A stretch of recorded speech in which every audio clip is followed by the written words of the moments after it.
आहेत. काय एकंदर चित्र आहे या भागातलं? कोण काम करतंय? उभारण्यापेक्षा मॅडम इथं ह्या वार्डमध्ये काम करणं महत्त्वाचं आहे. हां. आणि इथून मागच्या ज्या प्रमोदजीच्या मागण्या होत्या आमच्या, हं. त्या मागण्या रिंकू देसाई यांनी उत्कृष्ट प्रतिका म्हणजे ह्या इथं दिलेला आहे आतापर्यंत. हं. आतापर्यंत ह्या म्हणजे रिंगणात कोण विरोधक आहेत किंवा काय याची काय नाही आहे. हां. फक्त काय की हाकेला धावणारा माणूस बरं. जरी म्हणला तरी लहान मुलापासून मोठ्यापर्यंत जर म्हणला तर सर्वसामान्य वयस्कर व्यक्ती असून द्यात किंवा लहान असून देत किंवा शाळकरी मुलांचा काही प्रश्न असून दे किंवा कुठलाही प्रश्न असून दे, ते स्वतः लगेच येणार त्या ठिकाणी आणि काय असेल तो मार्ग मोकळा करून देणार त्या व्यक्तींना. असे व्यक्तिमत्व म्हणजे देसाई साहेब एकमेव व्यक्तिमत्व. हां, आणि आपण बघतोय की यंदाची राजकीय समीकरणं थोडीफार वर-खाली होताना दिसतायत. मग तुमच्या भागामध्ये एकंदर कसं चित्र आहे? त्याबद्दल काय सांगाल?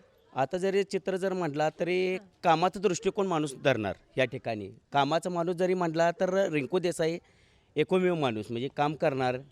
एक महत्त्व म्हणजे एकमेव रिंकू देसाई साहेब एवढंच काम करणार की लहान असून दे, थोर असून दे, कुठलाही व्यक्ती असून दे, ठणठणून काम करणार. एक फोनवर जरी असलं, जरी बाहेर असले तर साहेब एक फोनवर काम होणार की ह्या व्यक्तीचं काम आहे, गोरगरीब आहे, त्यांचं काम झालं पाहिजे. हे असे व्यक्तिमत्व आहेत रिंकू देसाई. अशाच नवनवीन अपडेट्ससाठी डिजिटल कोल्हापूर चॅनेलला सबस्क्राईब करायला विसरू नका.